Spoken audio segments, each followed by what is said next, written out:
সুপ্রিয় শিক্ষার্থী, আসসালামু আলাইকুম। আরিফস একাডেমির পক্ষ থেকে তোমাদেরকে জানাই শুভেচ্ছা। আশা করি তোমরা ভালো আছো এবং সুস্থ আছো।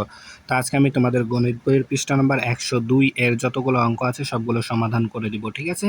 তাহলে চলো শুরু করা যাক। তো প্রথমে দেখো আমরা 1 নম্বরটা সমাধান করব, ঠিক আছে? 1 নম্বর তো বলছে পাশের ছবিতে দর্শক সারি বা গ্যালারির শতকরা কত অংশ পূর্ণ আছে এবং শতকরা কত অংশ খালি আছে, ঠিক আছে? তো দেখো এখানে যতগুলো শীট আছে, ঠিক আছে, সবগুলো কত পার্সেন্ট মানুষ বসে পূর্ণ করে রেখেছে এবং কত অংশ খালি আছে সেটা আমাদেরকে বের করতে হবে, ঠিক আছে, পার্সেন্টেজ হিসাবে, শতকরা হিসাবে। তো দেখো এখানে মোট মানুষ বসতে পারবে 100 জন, ঠিক আছে? মোট মানুষ বসতে পারবে আমাদের 100 জন, ঠিক আছে? মোট মানে সব মিলে চেয়ার, যতগুলো চেয়ার আছে সব চেয়ার মিলে 100 জন মানুষ বসতে পারবে, ঠিক আছে? তাহলে 100 জন যদি বসে তাহলে কিন্তু আমাদের এই সিটটা পূর্ণ হবে গোটাটাই, ঠিক আছে?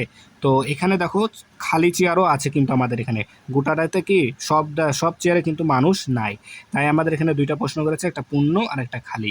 তো যেগুলো মানুষ বসে আছে সেগুলো হচ্ছে পূর্ণ, আর যেগুলো মানুষ নয় সেগুলো হচ্ছে খালি, ঠিক আছে? তো এখানে যদি আমরা এই মানুষগুলো গণি তাহলে দেখবা, এখানে যদি মানুষগুলো গণি তাহলে এখানে 55টা সিটে মানুষ বসে আছে, ঠিক আছে? 55টা সিটে মানুষ বসে আছে। তাহলে দেখো 100 জনের মধ্যে 55 সিটকেই মানুষ বসে আছে, তার মানে আমাদের পূর্ণ অংশ কত? 55%, ঠিক আছে? আচ্ছা, তাহলে 55% যদি কি আমাদের এর শতকরা 55 জন যদি বসে থাকে তাহলে 100 থেকে 55টা যদি বিয়োগ করে ফেলি তাহলে কিন্তু খালি অংশটা বেড়ে হয়ে যাবে। তাহলে 100 থেকে যদি আমরা 55 বিয়োগ করি তাহলে দেখো আমরা পাবো এখানে 5, এখানে 6 হয়ে যাবে, 45। তাহলে আমাদের 45%, ঠিক আছে? 45% হচ্ছে খালি, ঠিক আছে? তাহলে আশা করতে বুঝতে পেরেছো, ঠিক আছে? তাহলে এখন দেখো 2 নাম্বার। তো 2 নাম্বার হচ্ছে ছবিতে একটি দেওয়ালের 4/3 অংশ রং করা হলো, তাহলে দেওয়ালের কত অংশ রং করা হয়েছে, ঠিক আছে? তো এটা কিন্তু আমরা শিখেছিলাম, ঠিক আছে? তো এটা কত অংশ শতকরা বলেছে এখানে, ঠিক আছে? এখানে শতকরায় প্রকাশ করতে হবে। তাহলে আমরা এই যে এই সংখ্যাটা 4/3কে শতকরায় প্রকাশ করব কিভাবে বলো তো? দেখো তাহলে আমরা এটাকে প্রকাশ করতে পারি যে যেমন আমি বলেছিলাম কি 4/3, তাহলে আমাদের নিচে সবসময় শতকরা যেহেতু তাই নিচে সবসময় কি 100 বসাতে হবে, তাই না? তাহলে 100 করতে হবে। তাহলে 25, 4কে যদি আমরা 25 দ্বারা গুণ করি তাহলে 4 25 100 হবে। 4কে 25 দ্বারা গুণ করেছি তাই 3কেও 25 দ্বারা গুণ করতে হবে। তার মানে 3 25 75 আর নিচে 100, ঠিক আছে? তার মানে আমাদের 75 ভাগ, ঠিক আছে? 75% রং করা হয়েছে, 75% কি রং করা হয়েছে, একেবারে সহজ, ঠিক আছে? এরপর দেখো 3 নাম্বার। তো দেখো 3 নাম্বার বলছে কি যে একটি পণ্য ক্রয় করে 16% লাভে, তাহলে 16% লাভে 31,088 টাকায় বিক্রয় করা হলো, পণ্যটির ক্রয় মূল্য কত, ঠিক আছে? ক্রয় মূল্য বের করতে হবে। তাহলে দেখো এটাকে আমরা এখানে খালি ঘরগুলো পূরণ করে দিলেই কিন্তু আমাদের এটা উত্তর চলে আসবে। দেখো তাহলে 16% লাভে বেচেছি, তাই না? তাহলে 16% লাভে বিক্রয় মূল্য, তাহলে যদি আমাদের ক্রয় মূল্য 100 টাকা হয় তাহলে বিক্রয় মূল্য কত হবে? তাহলে 100 যোগ 16 টাকা, অর্থাৎ 116 টাকা, ঠিক আছে? তাহলে এটা হচ্ছে আমাদের বিক্রয় মূল্য, আর ক্রয় মূল্য হবে আমাদের 100 টাকা। তাহলে এখন 100 টাকা যদি কি হয়, 100 টাকা, আচ্ছা আমাদের ক্রয় মূল্য বের করতে বলেছে, তাহলে এখানে আমাদের 116 টাকা এখানে আসবে বিক্রয় মূল্য, ঠিক আছে? তাহলে 116 টাকা বিক্রয় মূল্য হলে ক্রয় মূল্য 100 টাকা, 100 টাকাতেই তো 16 টাকা লাভ হয়, ঠিক আছে? তাহলে এখন এখানে 1 টাকায় বিক্রয় মূল্য হলে তাহলে এখানে উপরে 100 থাকবে আর নিচে চলে আসবে আমাদের 116। তাহলে আমাদের লাভ হয়েছে, এখন বিক্রয় করা হয়েছে কত? 31,000, তাহলে 31,088, তাহলে এত টাকায় বিক্রয় মূল্য, এত বিক্রয় মূল্য হলে ক্রয় মূল্য হবে, তাহলে এখানে উপরে উপরে আছে কত আমাদের 100, উপরে 100ই থাকবে, তাহলে 100 গুণন 31,088 ভাগ হচ্ছে 116, ঠিক আছে? তাহলে এখন যদি এটাকে আমরা হিসাব করি তাহলে কিন্তু আমাদের উত্তরটা চলে আসবে, ঠিক আছে? তাহলে প্রথমে আমরা কি করব, এই 100 দ্বারা 31,088কে কি গুণ করব, ঠিক আছে? গুণ করে যেটা পাবো সেটাকে কি 116 দ্বারা ভাগ করব, তাহলে আমরা উত্তরটা পাবো 26,800 টাকা, ঠিক আছে? 26,800 টাকা, 26,800 টাকা। তাহলে আমাদের ক্রয় মূল্য আসছে কত? 26,800 টাকা, ঠিক আছে? 26,800 টাকা, ঠিক আছে? 26,800 টাকা, একেবারে সহজ অঙ্ক কিন্তু।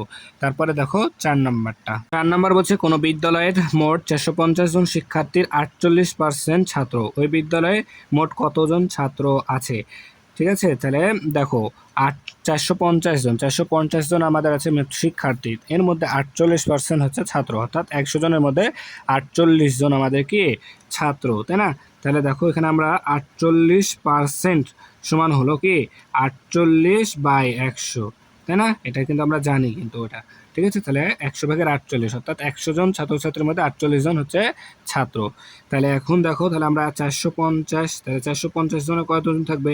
তাহলে 450 এর তাহলে 48/100, তাহলে এখন এটা যদি আমরা কাটাকাটি করি তাহলে দেখো, আচ্ছা তাহলে এই শূন্য কেটে যাবে, তাহলে থাকবে আমাদের, দেখো এটা আমরা কিন্তু একেবারে হিসাব করতে পারি, ঠিক আছে। তাহলে দেখো এখানে আমার এটা আর এটা গুণ করতে হবে, তাহলে 45 গুণ 48 করতে হবে, তাহলে 45 গুণ 48 যদি করি তাহলে দেখো 5 40 শূন্য, হাতে থাকে 4, 4 32, 4 36, ঠিক আছে। এখানে একটা শূন্য, 4 5 20 শূন্য, হাতে থাকে 2, 4 4 16, 2 18, অর্থাৎ 0 6 2 2160, তার মানে এখানে থাকবে আমাদের 2160 আর নিচে থাকবে আমাদের 10, তাহলে এই শূন্য আর এই শূন্য কেটে যাবে, তাহলে থাকবে 216/1, অর্থাৎ 216কে 1 দ্বারা ভাগ করলে আমাদের 216ই থাকবে, ঠিক আছে। তাহলে 216 জন, ঠিক আছে, 216 জন ছাত্র থাকবে আমাদের, ঠিক আছে। তাহলে আমাদের ছাত্র কত? 450 জনের মধ্যে 216 জন হচ্ছে ছাত্র, ঠিক আছে। এরপর দেখো 5 নম্বর বলছে শতকরা বার্ষিক 12 টাকা হার মুনাফায়, তাহলে মুনাফার হার 12 টাকা বার্ষিক 1 বছরে মুনাফায়, তাহলে 8,000 টাকার মানে আসল টাকা হচ্ছে আমাদের 8,000, 6 বছরের মুনাফা কত? তাহলে এখানে দেখো মুনাফার হার দেওয়া আছে, আসল দেওয়া আছে, বছরও দেওয়া আছে, তাহলে আমাদের মুনাফা নির্ণয় করতে হবে। তাহলে মুনাফা সমান সমান আমরা জানি কি মুনাফার হার গুণ আসল, বা আসল গুণ মুনাফার হার গুণ সময়। তাহলে আসল আছে আমাদের 8,000 টাকা, এখানে 8,000 টাকা লিখে দিলাম। এরপরে দেখো মুনাফার আছে 12 দিলাম, তারপরে হচ্ছে আমাদের সময় 6 দিয়ে দিলাম এখানে, ঠিক আছে। তাহলে এখন দেখো এখানে নিচে 2টা শূন্য আছে, তাহলে উপরে আমরা 2টা শূন্য কেটে দিতে পারি, ঠিক আছে। তাহলে এখন যদি আমরা এটা 80 গুণ 12 গুণ 6 করি তাহলে কিন্তু আমাদের উত্তরটা চলে আসবে। তাহলে আমরা হিসাবটা যদি করি তাহলে দেখো, যদি এটাকে হিসাব করো, ঠিক আছে, এটাকে সবগুলোকে কি গুণ করে দিবা, তাহলে আমাদের চলে আসবে হচ্ছে 5,760 টাকা, 5,760, ঠিক আছে, 5,760 টাকা আসবে তোমরা যদি এটাকে গুণ করো, ঠিক আছে। তাহলে মুনাফা আসবে কত? 5,760 টাকা, ঠিক আছে। তাহলে দেখো 102 পৃষ্ঠায় যতগুলো অঙ্ক ছিল সবগুলো সমাধান করা হয়ে গেল, ঠিক আছে। তাহলে আজকে এই পর্যন্ত। এই ভিডিওটি ভালো লাগলে অবশ্যই লাইক কমেন্ট শেয়ার করতে ভুলবে না, এবং পরবর্তী ভিডিও সবার আগে পেতে আমাদের চ্যানেলটি সাবস্ক্রাইব করে রাখো। আল্লাহ হাফেজ, আসসালামু আলাইকুম ওয়া রাহমাতুল্লাহ।